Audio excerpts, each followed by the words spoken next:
Tonight, predictable and preventable. We do not seek another war. We do not seek to escalate. Iran's militias kill 3 American service members and injure 40 more. Why the White House focuses on what they don't want. We don't seek war, but we will take action. Can the same team that got us into this mess get us out? Third-party bombshell. New polls suggest RFK Jr. could win the White House. Or is it Joe Manchin? I will do whatever if I think there's a way to unite the country and bring it together. Bill O'Reilly on the rise of a third party and memories of Ross Perot. The dollar's gone through the floor. Now, whose fault is that? Not the Democrats, not the Republicans. Somewhere out there's an extraterrestrial that's doing this to us, I guess. Border madness. Republicans and Democrats refuse to put country above politics. Can President Biden flip the script and blame Republicans for the millions coming across? House Republicans got in the way. They refused to do anything about it. Have you no shame? And we'll bring you home soon. Why nobody cares when Jews get attacked. And mandatory detox. Florida bars kids under 16 from getting social media apps. Parents applaud. But does it have any chance of working? We start with breaking news, 7 p.m. in Washington, where the pressure is growing on President Biden to do something, to do anything to avenge the killing of 3 American service members in Jordan. Live pictures of Karbala, Iraq, where it is a little past 3 a.m. there. This is one of the main Shia strongholds in Iraq. This is where the Shia militias, the Iranian militias, are based. They're the ones who killed the Americans and injured 40 more. So far, no explosions in Iraq so far that we can report. With that, we welcome you to the Ferris Show on television this Monday night. And we've been talking about this for a while, that policies have consequences. 3 American troops were killed, all Army reservists from Georgia. Sergeant William Rivers, 46, of Carlton, Georgia. Specialist Kennedy Sanders, 24. Waycross, Georgia.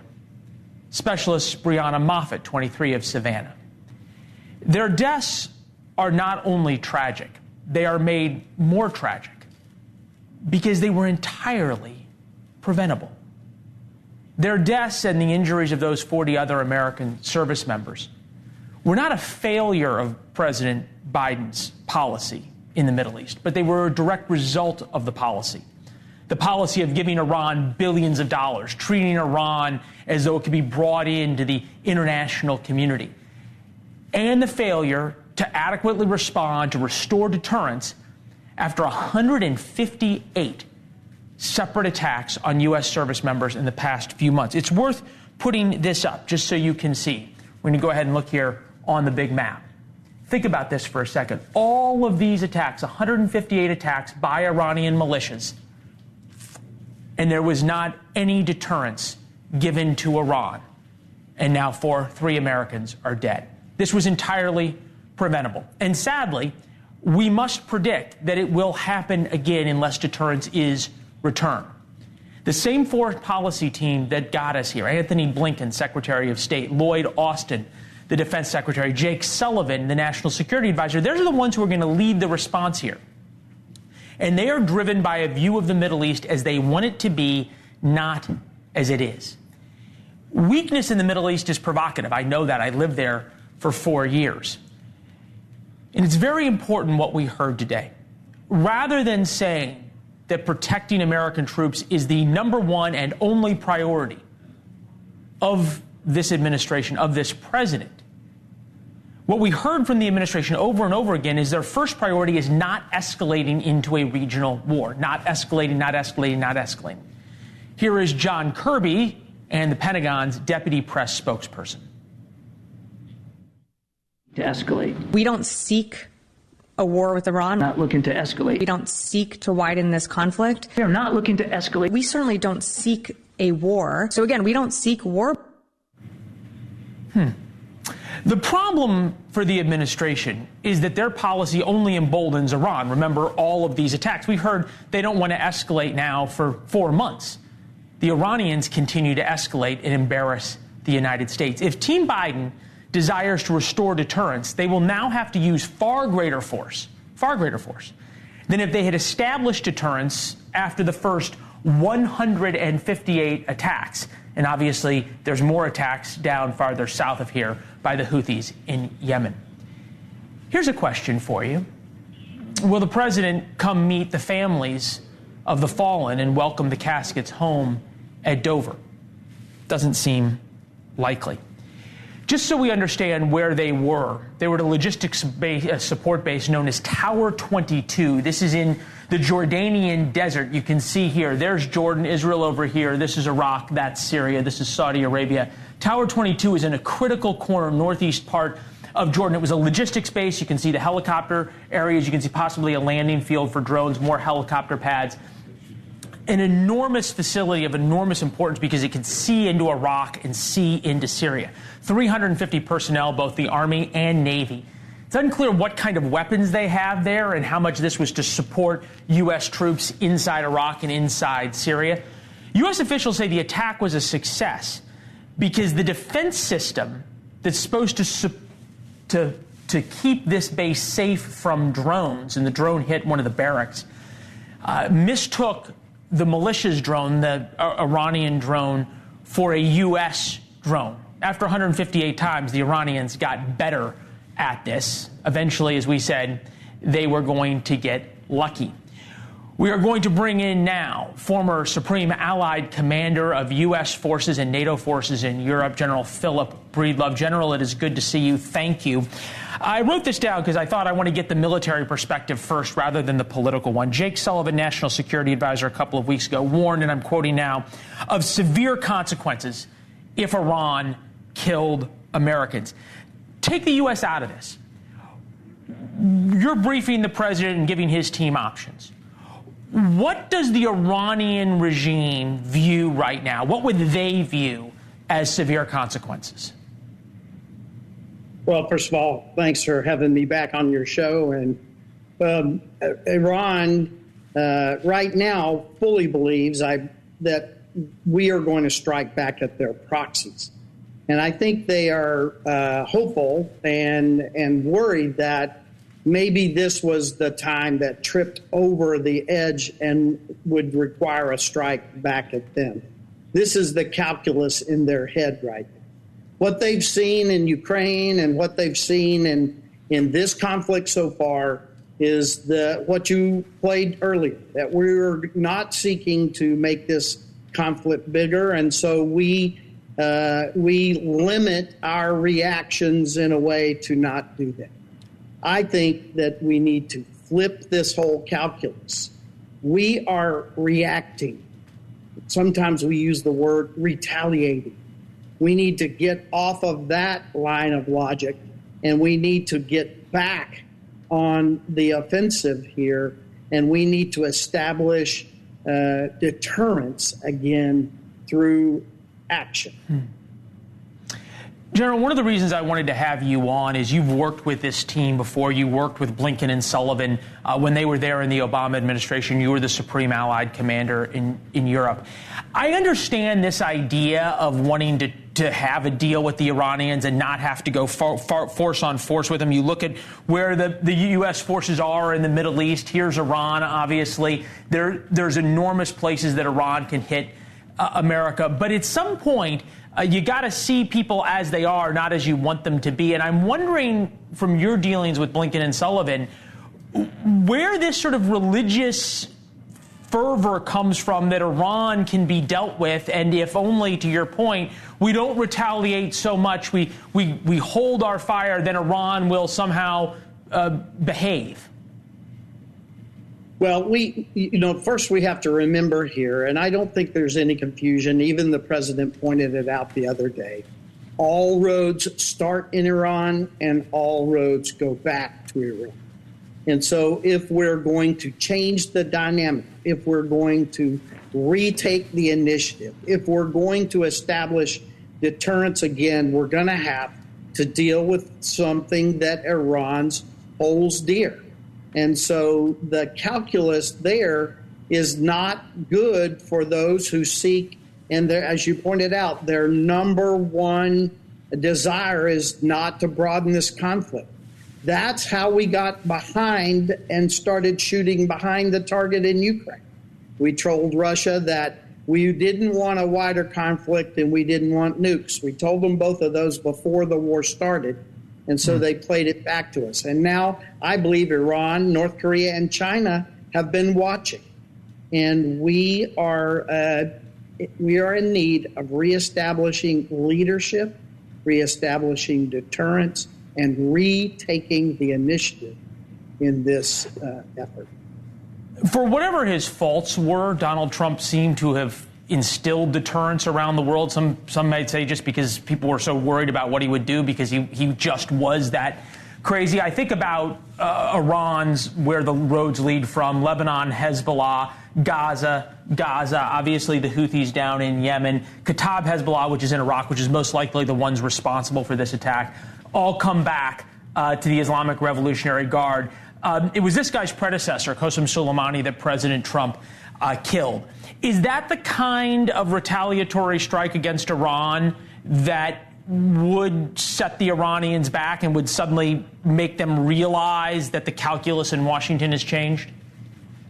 Leland, I wouldn't want to get out there and judge that one way or the other. Here is what I believe will happen. I believe that the CENTCOM commander and the Secretary of Defense will give the president sovereign options that go from distinct impact on Iran all the way down to some of the things that we have been doing in the desert so far, striking some of these small logistics bases and others. So the president will be presented with an entire range. It really boils down to what is the president's policy? How is he going to reestablish the initiative in this conflict rather than allowing Iran to run this conflict and we continue to react? Yeah, I think about the warehouses we've blown up in Yemen has not done much other than irritate some camels in terms of deterring the Houthis. General, we appreciate your time as always, sir. Thank you. I think over the next couple of days we'll be speaking to you a lot. Thank you. With us now, Democratic presidential candidate Dean Phillips. Good to see you, sir. Thank you. I want to play for you a soundbite from Karine Jean-Pierre, the president's spokesperson, this morning on MSNBC about the 3 Americans killed. Take a listen. And our heartfelt condolences go out to the families who lost three folks who are military folks, who are brave, who are always fighting, who are fighting on behalf of this administration. Forget the word salad for a minute. She said fighting on behalf of the administration. And I'm wondering, as somebody who's running against Joe Biden, if that doesn't show kind of a misunderstanding of what our military is about. No, that's right, Leland. Look, I think she just misspoke. I don't think that was intentional. And you can imagine, I'm a Gold Star son. You know, I lost my own father in Vietnam. You know, those are American soldiers serving all of us, defending our freedoms. And I know she knows that. And I don't want to make too much out of that. But that didn't come out as well as surely it should have. I know you speak eloquently on the campaign trail about your father and about losing him in Vietnam. Help me, as you are seeing, and I know you listen to General Breedlove, of your issues with President Biden. Has his foreign policy worked? Well, Leland, I come from the business world, and the proof is in the pudding. Joe Biden has been in Washington for 50 years, 5 decades. Former chairman of the Senate Foreign Relations Committee, 8 years as vice president, a man of a lot of experience. I would argue the proof is in the pudding. We have not deterred these proxy attacks. They continue to happen unimpeded. And I'm afraid when you see war in the Middle East now, war in Ukraine, chaos at the border, one can make a reasonable argument that it's not working. And, policy is not working. So, look, I'm a proud Democrat. I want to see a Democrat reelected. I do not want Donald Trump reelected. And that's why I'm running for president, Leland. I'm appalled. And my party has not woken up from its delusion. I think Mr. Biden is a good man, but it is time to hang it up. It's time for a new generation. And yes, we must invest in peace, but we also need a policy of reciprocity. we are taken advantage of time and time again by country after country that loves poking us. And I think we should be meeting the proxy battles, frankly, with more of the same thing. Our CIA has in the past, of course, initiated proxy campaigns against others. Iran likes to use plausible deniability. I think it's implausible. But you know what? It's time for cyber attacks. It's time for the Iranians to know that we're not going to just sit down and take it. I don't want to see more bloodshed. Nobody does, Leland. But if you don't set the standard and make people understand very clearly what they're risking if they take us on, this will continue and continue and continue. And I'm just afraid the policy's not working. Well, no, as you said, the proof's in the pudding. It hasn't worked, and now we see whether they admit that. I'm interested. You said you're a proud Democrat, and this is now becoming a split within the Democratic Party. I'm wondering where you come down on this. Biden administration discussing slowing some weaponry deliveries to Israel to pressure Netanyahu. U.S. officials are considering pausing or slowing some arms shipments to Israel to convince the government to heed U.S. calls to scale back its military assault in Gaza. We have said for a long time on issues of moral clarity, of which Israel is one, you can't have it both ways. Is President Biden having it both ways? And I'm wondering if that's proof that your campaign and criticism of him is proving fearful to him. Well, I'm sure it is. I'm just speaking the truth. You know, it doesn't matter if it's helpful to my party or not. It's not my job. My job is the Constitution to represent our country. You know, and look at Leland. The fact of the matter is, one of the great sources of conflict in the Middle East, of course, is the ongoing Palestinian-Israeli conflict. And once again, you know, Israel's only 75 years old. Joe Biden has been around for 50 of those 75 years. Again, Foreign Relations Committee chairman. We have been unsuccessful for generations. This cycle of bloodshed continues. And if we really want to take down the temperature in the Middle East, we have got to establish a Palestinian state that is safe, that is secure, that has prosperity, that we have a Marshall Plan to create investment. Because, Leland, the fact of the matter is, it doesn't matter if you're Israeli, Palestinian, anything else. If you're a human being, you act differently when you have something to protect. That is true as humans all around the world. And if we don't recognize the basics of psychology, I think it's time for massive change. That's why I say new leadership from the West Bank to the West Wing. And the fact is, two countries need to live side by side, Jews in Palestine, Palestinians in Israel, and have mutual respect and peace and prosperity. It is long overdue. And yes, I do think Joe Biden has failed. All right. Well, I think that part is clear. Congressman, it's good to see you, sir. Thank you. We appreciate you being back on the show. We'll catch up with you on the campaign trail. Anytime, more about the campaign. Yeah, and more about the campaign in our next interview. We invite you to sign up for War Notes. Gives you a free look at our thoughts on the most important stories of the day. It comes out every day at 4 p.m. You can reply. We read them all. We'll read some of them on air. Also, connect with us on social media at Leland Vittert on Twitter and Instagram. Go to warnotes.com and subscribe for free. Coming up next, RFK Jr. has Democrats worried he could play spoiler come November and guarantee Trump a second term.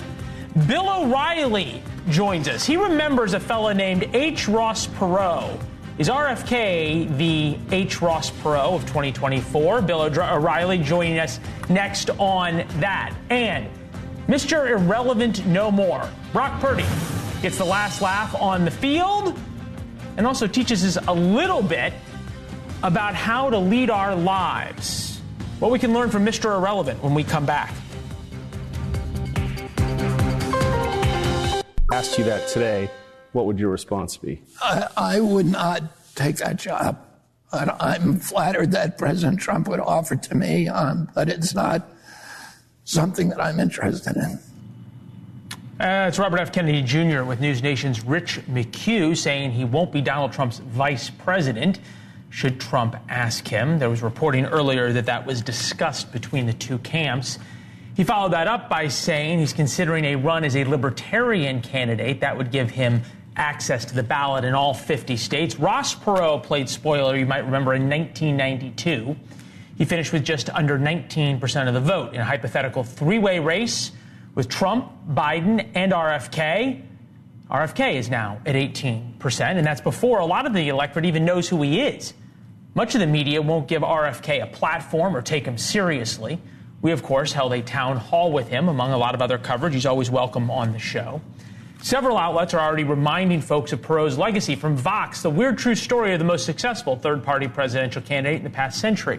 From USA Today, from RFK Jr. to Cornel West, could third-party presidential candidates tip the 2024 scales? Bill O'Reilly is here, anchor of No Spin News, author of Confronting the Presidents, No Spin Assessments from Washington to Biden, coming to a bookstore near you in September. Good to see you, sir, as always. Any chance of a third-party candidate being president in 2024?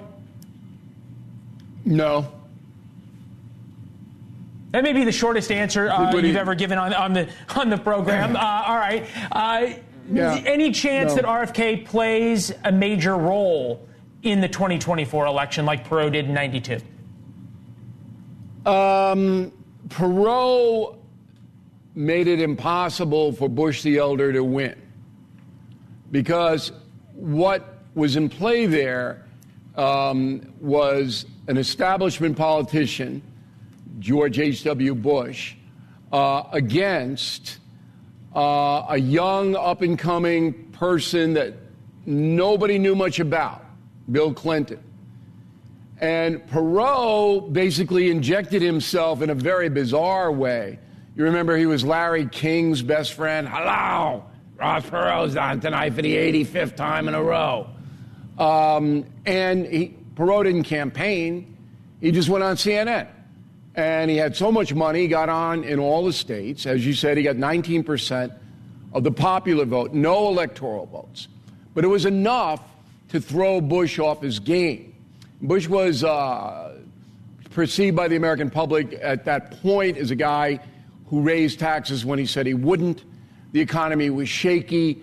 Clinton was a lot like Barack Obama, hope and change. He was from Hope, Arkansas. Here I come.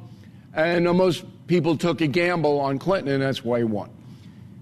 This year, you've got two old guys. No breath of fresh air. And Kennedy's an old guy, too. Kennedy's in his late 60s. Do we have that video of him doing push-ups without a shirt on? I don't really need to see that. Keep going. We're going to get the video for you. No, we're going to get the video of Kennedy doing push-ups without his shirt on, but keep going. All right, maybe we do that in the next segment. Anyway, RFK has a problem in the sense that his constituency is primarily anti-vaxxer conspiracy people. And if he wants to get out of that, which I don't think he does because those are the people that support him, he needs to put out a position paper. So, for example, a few months ago, RFK said, I favor reparations. And then the next day he went, no, I don't favor reparations. He wants to get out of Ukraine. I guess, is he willing to cede all of the former Soviet countries to Putin? We don't know. We don't know. All we know is that he doesn't like the establishment, a good thing, and that he wrote a book that sold a lot of copies telling you you're going to turn into a zombie if you get the COVID vaccination. It's not enough. So he'll peak at 12 to 15% if he gets on all 50 states, which he should be able to do. And he'll take more from Biden than he does from Trump. Look, he's a Democrat. He's a Kennedy, and he's at least a guy who can do push-ups compared to Joe Biden. He's younger. He has some different and interesting ideas. He was on with Cuomo last week talking about the Democrats' Can I interrupt issues. you for a minute? Yes. Did they do push-ups together, him and Cuomo? Do you have video of them both? No, I don't. But we're going to send this clip to Cuomo and tell him that next time they should. This is RFK on Cuomo last week talking about Democrats' plans as it relates to Donald Trump. Take a listen. I think what they're gambling on is that maybe these court cases are going to work and take Trump out of the race. But I don't think that they have a strategy for actually beating President Trump. I'm wondering if you might not agree with him. Well, they can't have a strategy because Biden is so terrible as a president. I mean, I'm right in the middle of Jimmy Carter, who is absolutely the worst. Where do you read about Carter? Because all of this stuff we're writing about and confronting the presidents is new. It's all primary source material. You haven't heard it before. Okay. So what do you mean? Biden's strategy? What strategy? I failed with the economy, 17% inflation for necessities. I failed at the border. I failed keeping the peace around the world. I failed controlling government spending. What's the strategy, Leland? What's he going to run on? I don't go to work 3 out of 7 days. Nobody knows where I am today, Monday. Where is he today? Nobody knows. It's insane. He's got nothing to run on. Trump should be ahead by 20 points. And the reason Trump isn't ahead is because Trump can't discipline himself and stay on the record, stay on the issues. He has to comment on Nikki Haley's dress. Why? Trump should be up by 20 and waltz right in if you compare the two records about what he did in 4 years compared to Biden in 3 years. Just the fentanyl deaths alone are horrifying. Horrifying. So Biden's got nothing to run on. RFK Jr. is a conspiracy guy, and if he puts out a position paper, I'll read it, but he hasn't.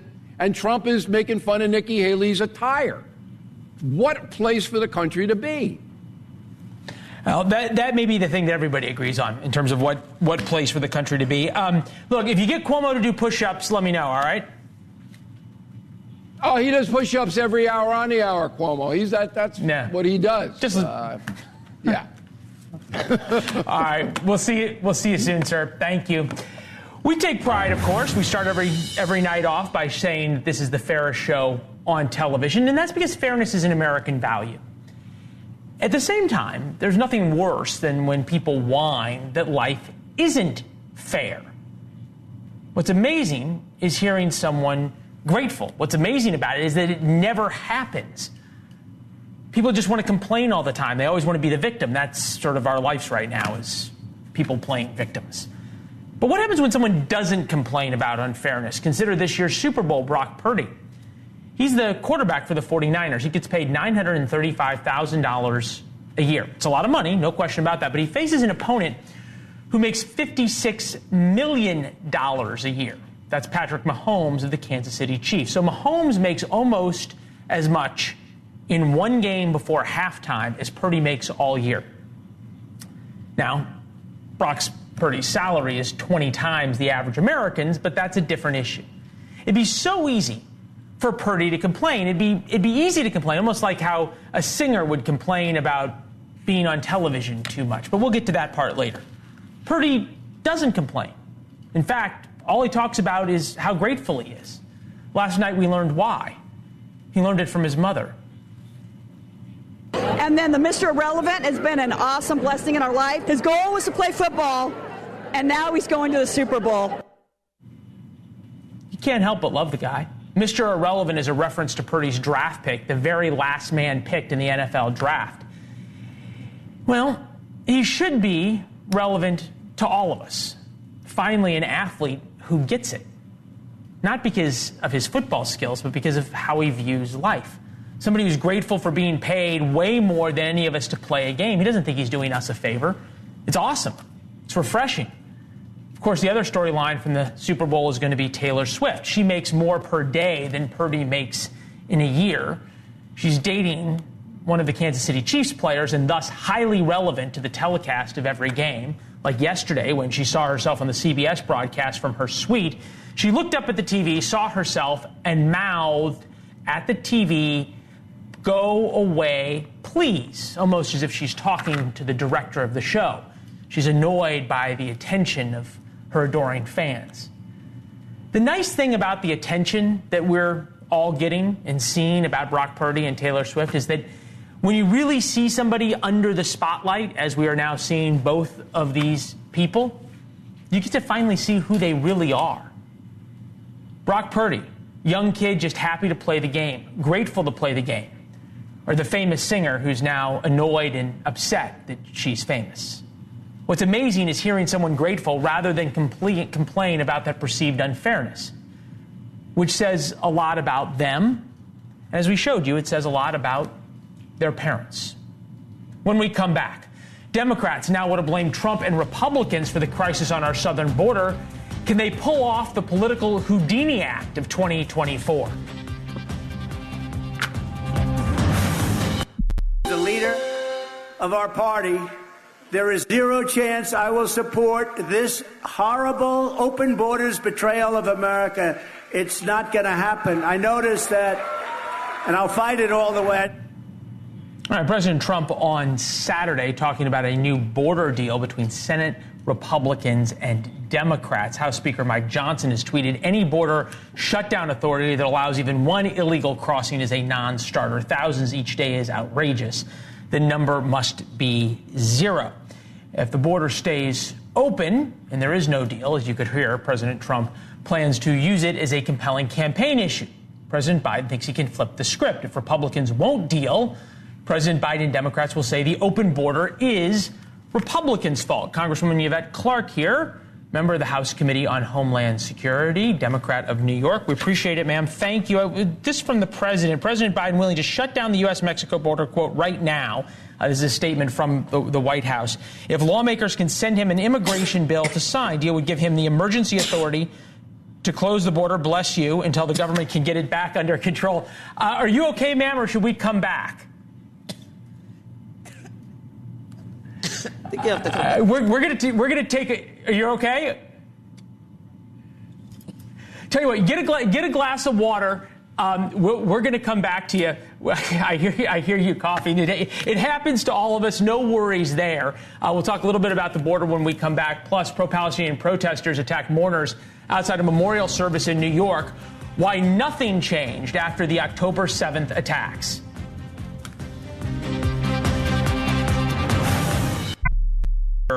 Control. I think reasonable people can agree there's a crisis at the southern border. This would be my question. Why wouldn't he do that now? Because he has the authority to make some pretty big changes to the immigration laws. Well, first of all, let me apologize to you and your listening audience for we're glad you're feeling better. There. I'm much better. A little tickle in the throat, got out of control, but we've got it under wraps now. Let me say that, first of all, it is the responsibility of the United States Congress to provide the legislation that the executive branch needs to really impact what has become a crisis at the border. You know, I can't speak for the administration. I don't work for the administration. But what I can say is that my colleagues here need to do their jobs. We need to, stop this political shenanigans, putting, politics over governance and people. We did that segment. And the Senate has already made that happen. No. I understand. We did that segment last week about Republicans sort of trying to play politics with this and keep this as an issue for President Trump. I'm interested about Democrats now. This is your statement when Donald Trump was president. But with Donald Trump's executive orders, our immigration laws are under control of individuals who dislike the other, now dictates policy. Mayor Bill de Blasio, Governor Andrew Cuomo have pledged to protect all families in New York City. I will join them in that fight. That was you talking about deportations, but also about Trump's plans to build the border wall. And based on that, things were different under President Trump. The laws were the same. President Biden has the authority to do this if he'd like to. And I'm wondering if Democrats aren't just playing politics the same way you're accusing Republicans are. No, we're trying to fix the problem. And, what the president can do is temporary, and it becomes arbitrary based on whoever is president at a given moment. We need to fix this situation once and for all, and that means legislation. We need to do our jobs here on Capitol Hill. And, it's time we do that.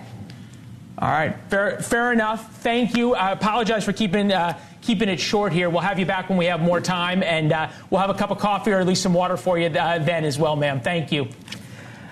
Moving on now. Yes. Yeah, thank you. We look forward to it as well. Protesters were out at a memorial. Protesters at a memorial service for Henry Kissinger over the weekend. Bring your Henry soon in hell, you and we'll bring you home too. You ought to be ashamed of yourself. You what? Lovely folks, pro-Hamas protesters shouting things like, we'll burn your homes. And I bet this is the first time you've heard about it or seen the video. Meanwhile, the Washington Post wrote a nearly 5,000-word article. You can see the article on your screen now. It chronicles the difficult time of Amish Prashar, who was confronted in a New York City playground because he wore a keffiyeh, that is the scarf that's made popular by Yasser Arafat and the Palestinian resistance movement. The Washington Post spent 5,000 words on a 40-second video about someone embarrassed on a playground. And look, what happened to him was not right.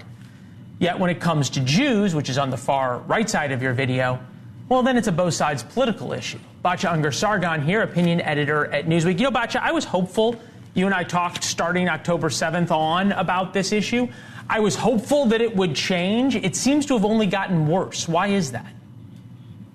It's a great question. Thank you, Leland, so much for having me on the fairest show on television. I agree with you. We had this feeling like, oh, this is a moment in which everything is going to change. People are going to realize how much anti-Semitism there is and how terrible it is. And of course, that didn't happen. Here's why. If you are woke and you believe that only white people have agency and power and are inherently evil, and you believe that people of color are inherently powerless and have no agency and no ability to act and are inherently virtuous, which is the worldview that is passed down through the university system, if you believe that, then when so-called people of color do bad things, it cannot possibly be their fault.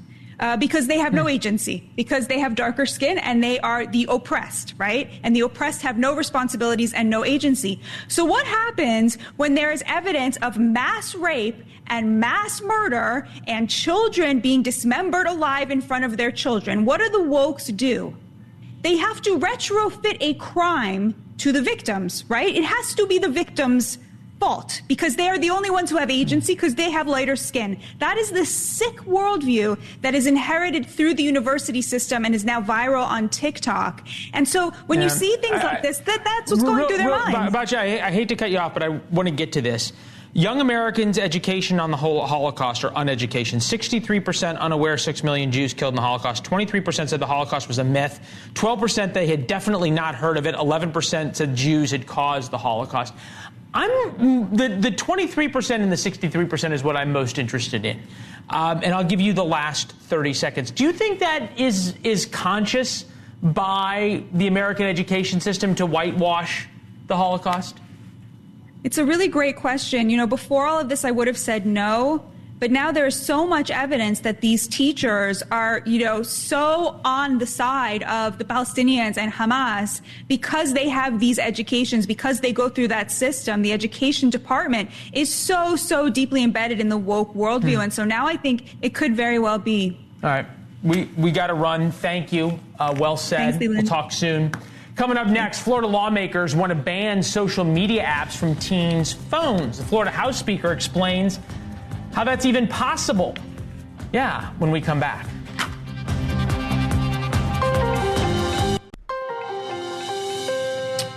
Hard to find bipartisan agreement on anything these days. Down in Florida, they did. They banned social media apps from being on kids' phones. Any kid under the age of 16, no social media. HB 1 overwhelmingly passed the Florida House by a vote of 106 to 13. The bill's sponsors believe it will help fight sexual predators and a worsening mental health crisis for Florida kids. No argument there. Paul Renner, Speaker of Florida's House, championed the bill and joins us now. Mr. Speaker, it's good to see you. Thank you. We appreciate that. I appreciate you being here with us. I don't think you get any argument that social media is bad for kids.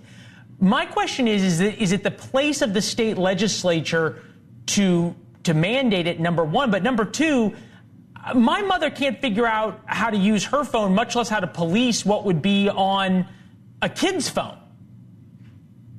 Well, look, there's many things that we say are off limits for kids. They can't smoke cigarettes, they can't drink, and they can't get behind the wheel of a car. So this is really a public safety issue. It's in that category of things that are so dangerous for kids because we know these platforms are addictive and we know they're harmful. Fair enough.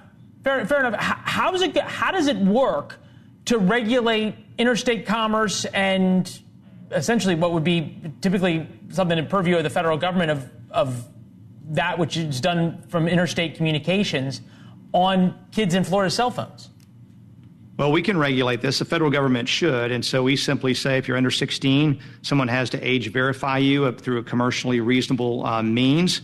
And if you're over 16, you can be on. If not, you can't. Only for those technologies that are addictive, again, and have those characteristics. And it's simple enough for those platforms simply to take away those technologies and create a safe environment for kids. And they can say whatever they want to then on those platforms. Okay, so so Instagram, Facebook, TikTok, all those are out? Well, we don't name anybody in the bill, but again, you know, so if you think who about decides which ones are addictive? Well, it has to be shown. It has to be shown. And so if they say they're not addicted, we would have to prove that up, obviously. But what's important about these platforms is they didn't design it and then find out later that it was addictive. They designed it to be addictive. Oh, no. They knew it was addictive. Look, you get no argument about how bad they are, okay? And Lord knows how much time I spent on Instagram. My question is, how are you going to enforce this, and how do you decide which social media apps are okay and not? Well, if they meet that criteria, they're within the bill. If they don't, they're not. So the wide, breadth of the internet, many applications would not fall under the bill because they don't do those things. They don't track people's data without their knowledge. They don't target advertise to them. They don't use this addictive technology. And it's simple enough for them to change, but they won't do it. I can only imagine there's a lot of parents who are saying, thank God, now I don't have to blame myself for taking my kids' social media away. I can blame the Florida State Legislature. Hey, congratulations on getting something past 100 and whatever to 13. That takes some work. Mr. Speaker, we got to run, but thank you very much. We appreciate it. We'll follow what will be a number of court cases involving this bill. Thank you, sir. Thank you for joining us. The Secretary of State just said this is the most dangerous time since 1973. Big change from just 4 months ago when the administration said the Middle East was as calm as it had been in years, decades.